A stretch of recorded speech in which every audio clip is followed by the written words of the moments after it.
Good morning student. आज मैं आपको जाति व्यवस्था में के बदलते हुए प्रतिमान, देखिए बीए फर्स्ट ईयर में आपके जो सेकंड पेपर है उसमें एक टॉपिक आता है जाति व्यवस्था में बदलते प्रतिमान। इसलिए इसी प्रकार बीए 6 सेम वालों के लिए भी ये चैप्टर जो है ये टॉपिक बहुत इंपॉर्टेंट है।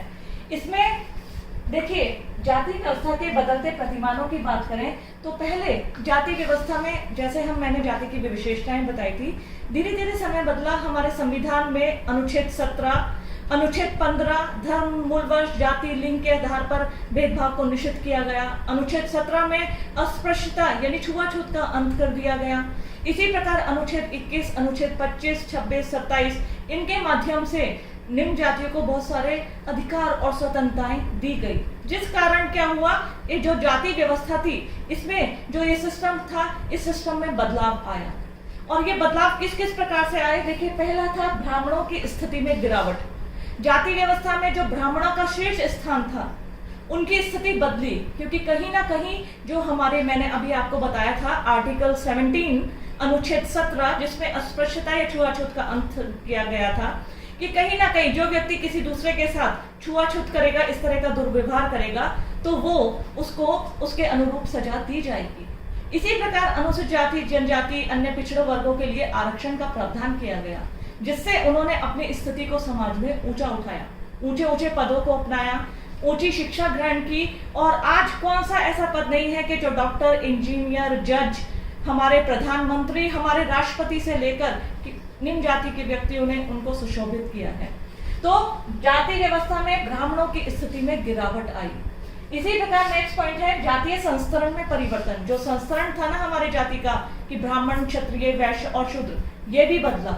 अब संस्तरण का आधार जाति ना होकर संस्तरण का आधार उनके आर्थिक आधार पर किया गया। जो व्यक्ति जितना अमीर है उसे समाज में उतना ही ऊंचे दर्जे पर रखा जाता है, जिसके पास जितना रुपया, संपत्ति, धन है। तो संस्तरण का आधार अब जाति में इस प्रकार से बदल गया है। इसी प्रकार पेशे के चुनाव में स्वतंत्रता।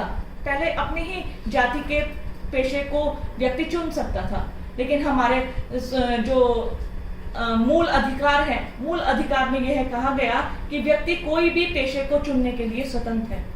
आज हम देखते हैं अग्रवाल मेडिकल स्टोर, वर्मा जी पान भंडार, इस तरह के देखते हैं। तो ये जो हमें देखते हैं, या फिर हम रेस्टोरेंट में जाते हैं, हम ये नहीं पूछते भैया किसने भोजन पकाया या किसका रेस्टोरेंट है, कि ब्राह्मण जाति के व्यक्ति का है कि क्षत्रिय जाति के व्यक्ति का है। हम ऐसा नहीं पूछते हैं, क्योंकि कहीं ना कहीं वो सिस्टम अब चेंज हुआ है। नेक्स्ट इसमें पॉइंट आता है जन्म के महत्व में कमी।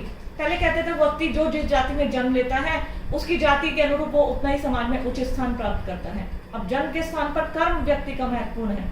व्यक्ति जितने अच्छे कर्म करेगा, जितने अच्छे से मेहनत करेगा, आज एक रिक्शे वाले का बेटा भी आईएएस है। वो समाज में जहाँ डीएम के पद पर कार्यरत सब उसको सलाम करते हैं। तो जन्म का महत्व नहीं रह गया है, अब व्यक्ति के कर्म इंपॉर्टेंट है। इसी प्रकार अगर हम बात करें भोजन संबंधी प्रतिबंधों में परिवर्तन।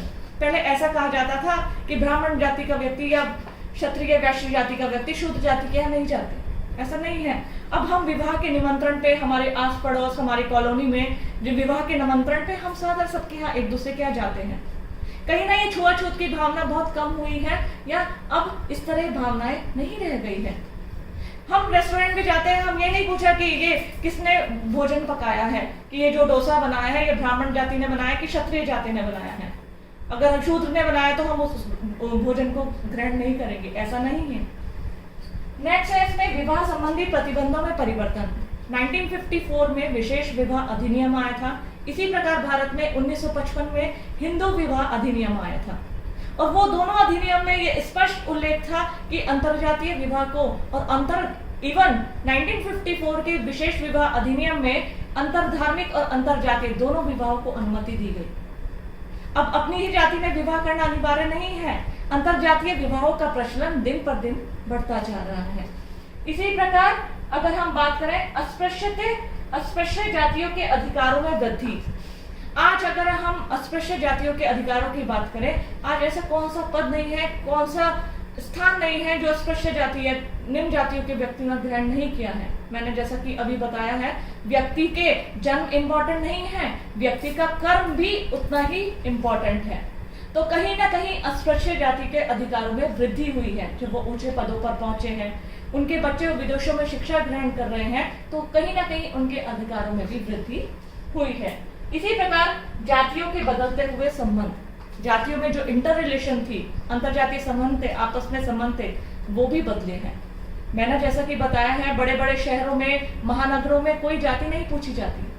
विवाह पर, धार्मिक आयोजन पर सब एक दूसरे को बुलाते हैं, सब एक दूसरे के धार्मिक उत्सव पे एक दूसरे के घर आते जाते हैं। तो कहीं ना कहीं इन जातीय संबंधों में भी बदलाव आया है। तो ये जाति के बदलते प्रतिमान, देखिए बच्चों, ये रटने का विषय नहीं है, आप इसको बहुत अच्छे से समझिएगा। जितने भी पॉइंट्स मैंने अभी आपको बताए हैं, और इससे भी आगे बहुत सारे प्रतिमान हैं जो जाति के बदलते हुए स्वरूप को बताते हैं। आज जो जाति संगठन बदले हैं, अब व्यक्ति जाति के आधार पर भेदभाव नहीं करता, कहीं ना कहीं समाज में आर्थिक आधारों को इंपॉर्टेंस दी जाने लगी है। व्यक्ति कितना अमीर है, कितने ऊंचे पद पर है, वो इंपॉर्टेंट हो गया है, ना कि ऊपर बैठा व्यक्ति निम्न जाति का है कि उच्च जाति का है, वो इंपॉर्टेंट नहीं है।